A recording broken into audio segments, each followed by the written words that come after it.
So, as you may or may not know, I am currently in the process of planning for my wedding.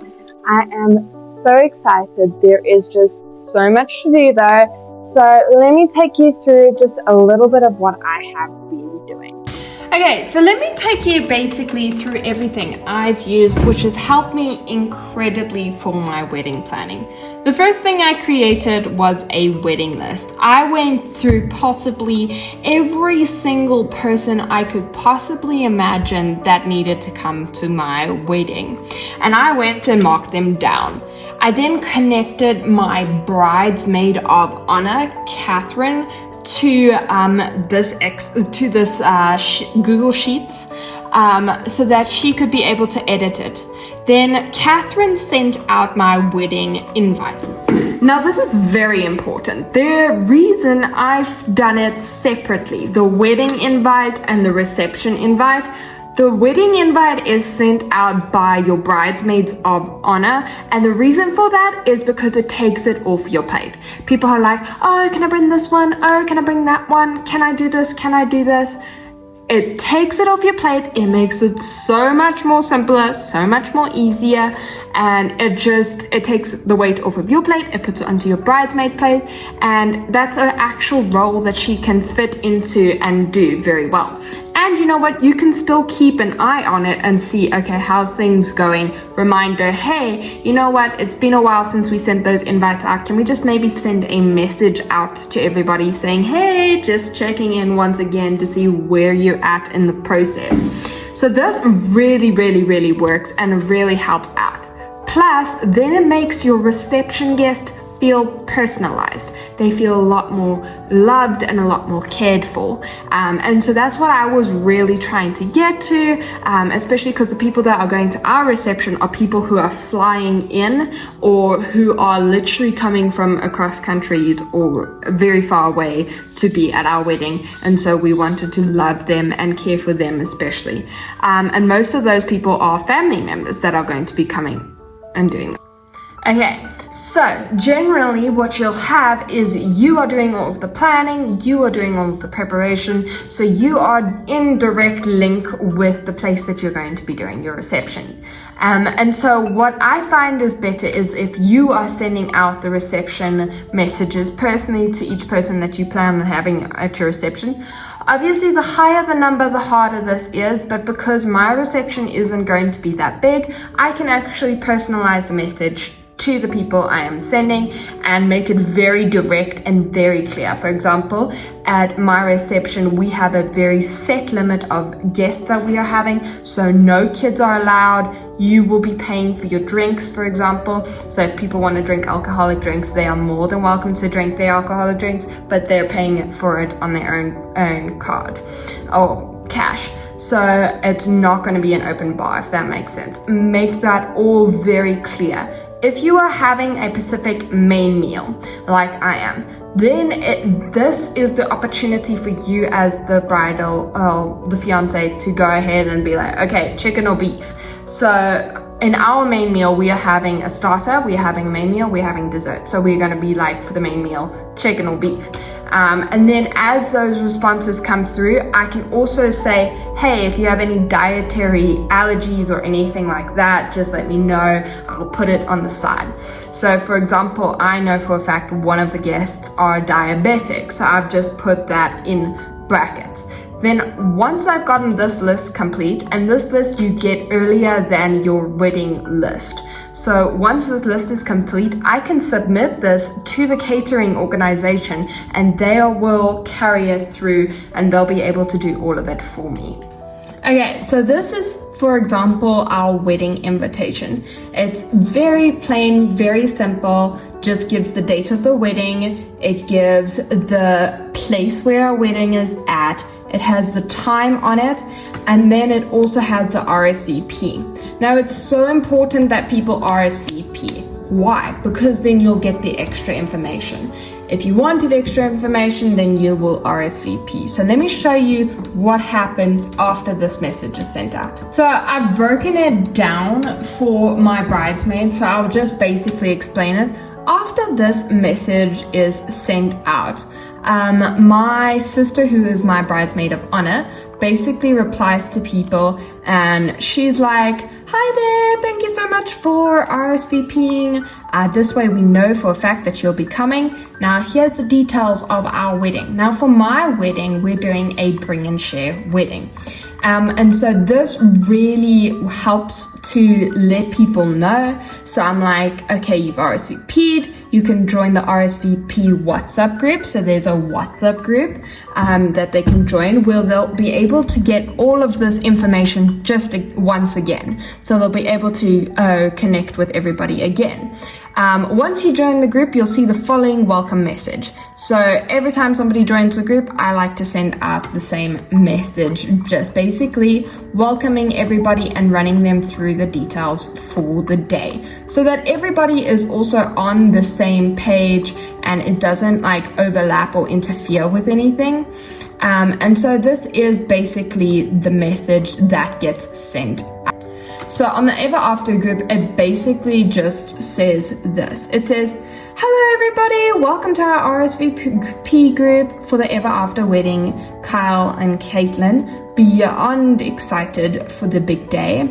We are so happy you'll be celebrating with us. If you're here, it means you've RSVP'd through Catherine. So it also gives acknowledgement that you took the proper steps to get through. So that means that we have you on our list as coming, which means we will be catering for you. Important, this is a bring and share celebration. Please make sure to bring something to share and enjoy with everyone. If you'd like to see our wedding registry, click the link below. I'll show you how I made my wedding registry. I cannot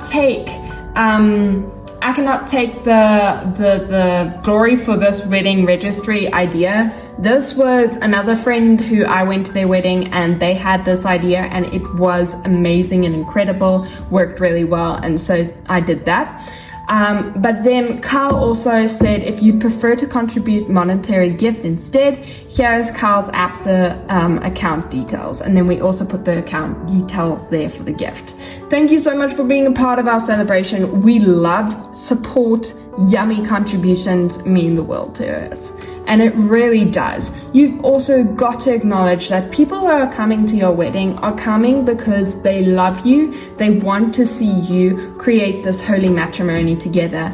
And so it's important to thank them for all of the support and all of the stuff they give. It's very important to do that. So basically they'll join the Ever After wedding group, and the Ever After wedding group obviously in the description has this so that they can always have access to the link for the registry so that they can see your registry at all times.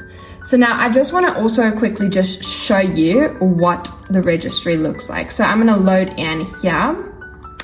So this is Kyle and Caitlin's gift registry. Basically, this registry is really awesome. It basically takes you through anything and everything we could possibly need. It has the kitchen, the bathroom, the bedroom, the living room, the dining room, the gift vouchers. If anybody wants to give a gift voucher, they're more than welcome to. Miscellaneous. These are things that like sometimes I didn't think of it before, and so now I can go ahead and add it.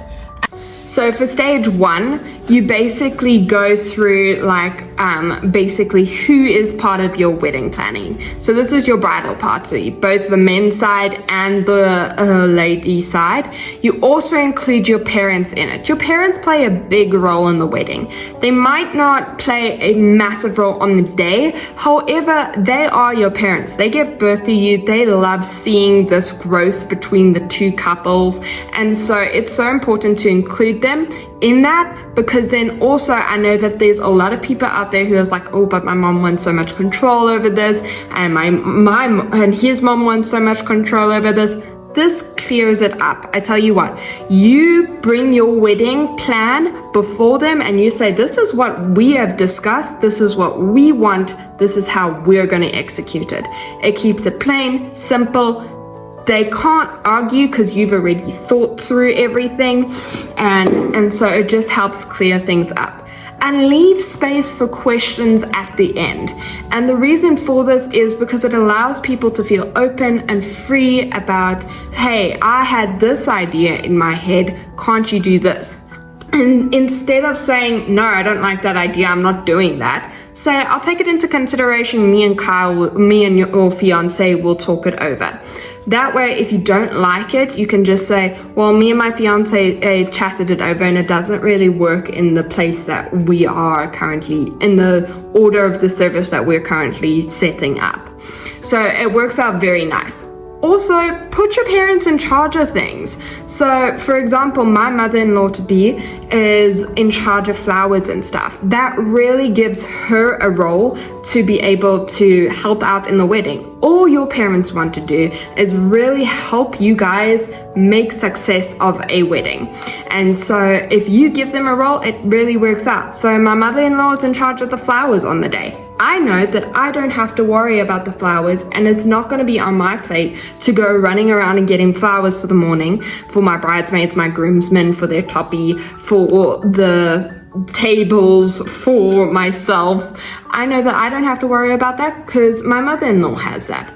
My mom is doing all of the decorating. She has the color scheme. I will show you now. She has the color scheme that I plan on having for the wedding. She has the ideas. She's run all the ideas through myself or Catherine. She has worked with my bridesmaid of honor, giving my bridesmaid of honor another role just to make sure that everything is coming together smoothly, and continue to have these meetups. These meetups really do help. So I'm just going to take you through stage 2 of the wedding planning as to what I did for my stage 2, just to keep everybody on the same page. Okay, stage 2 for the wedding planning. Basically, I had a few photos of me and Kyle, made things so cutesy. I have a couple photos to keep the vibe going. But then basically we talked about the RSVPs and the WhatsApp groups that you'll need to join, the details of the day, the decorations. We had a bit of a break slide. We had seating arrangements, bouquets and flowers, the cake, other important logistics, and progress on events to come. So it really helped to just clear everything up. This was how do you join the groups and everything.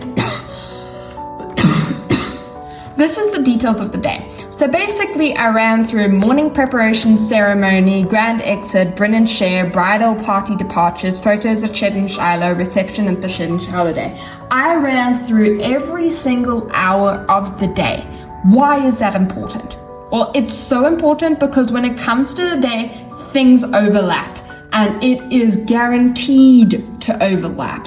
And so it's just important that you have a basic idea as the bridal party as to what's going to be happening. So night before, girls sleep over at Caitlin's, early morning, Kyle's grandfather comes and fetch Caitlin's. These things are not set in stone. At any time, these things can change. How does the ceremony look? Run through your ceremony. Make sure, do you have how much time your guests are going to arrive and sit down in? Do you know who's picking your bride up? What is the first song that she's entering in on? What is the opening song? What is the exchanging of vows and marriage? Who's preaching the sermon? Who's your end worship songs? So create an order of service. Create how you're going to exit. That's a surprise. Then create your lunchtime. You're going to be hungry. Make sure that you're able to sit down and eat lunch and everything. Then the bridal shower, the photos and departure. Make sure that you've got your wedding. Needs to be planned out. Needs to be thought through. And then also include who's doing your decorations. Who's doing what do your decorations look like? So I had a few example photos. We had a few slides that had like a little break slide where we basically had a few cuts and edits moments of how we had to do the bridal party thing over and over again, and how many times we had to practice dancing and stuff like that. Have that little bit of a break time, because when you're sitting down, it can take a long time. Discuss the seating. discuss the seating for the reception. Make sure you discuss your flowers. Make sure you discuss your cakes. Make sure you just discuss everything. Then towards the end of it, create your up and coming dates. So we have 2 up and coming dates. The first one is our first fundraiser. And I'm going to take you through basically what we've got planned for the first fundraiser. And then we've got our wedding rehearsal day, which is on the 10th of August. And so that's pretty far away, so I don't need to really stress about that. But the April 25th one is our first fundraiser, and I want to make sure that it's done really well. Okay, so what I basically have planned to do for our first fundraiser is we are going to stand on the side of the road in tutus and a white t-shirt and jeans, and we're basically gonna do a list of items that I have numbered 1 to 7, basically. And when people drive with their cars, they can like give us like 10 Rand or 5 Rand or 2 Rand or whatever they have, petty cash basically, on them, and then they can choose a number that we have to do. So let me take you through what numbers we've got. So we've got number 1 to 7. So they can choose a number and we'll do it. So number 1 is 10 jumping jacks. Number 2 is 2 to 12. Carl and Caitlin put on a tutu and spin in place 5 times. Number 3 is 3 push-ups. Number 4 is dance around each other. Number 5 is hula hoop spins. Spin a hula hoop around your waist 5 times. Number 6 is Who Are We? Story card 1. And number 7 is Get a Thank You card. Story card 2. Okay. And basically those 2 are this. So number 6 is Who Are We?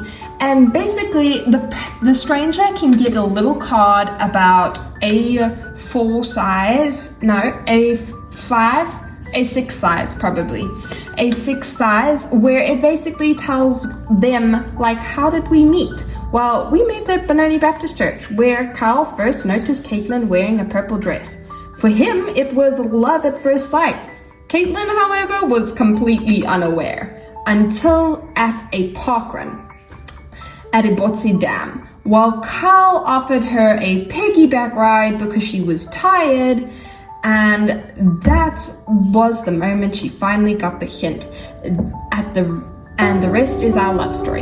So I'm still working on the wording, obviously, as you can tell. But yeah, basically it's this little card about who are we, telling strangers like why are we actually raising money.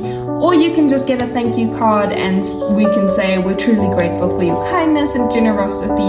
Your support means more to us than you know, and we're so thankful that you chose to be a part of this special season in our lives. Thank you for your blessing, even as a stranger.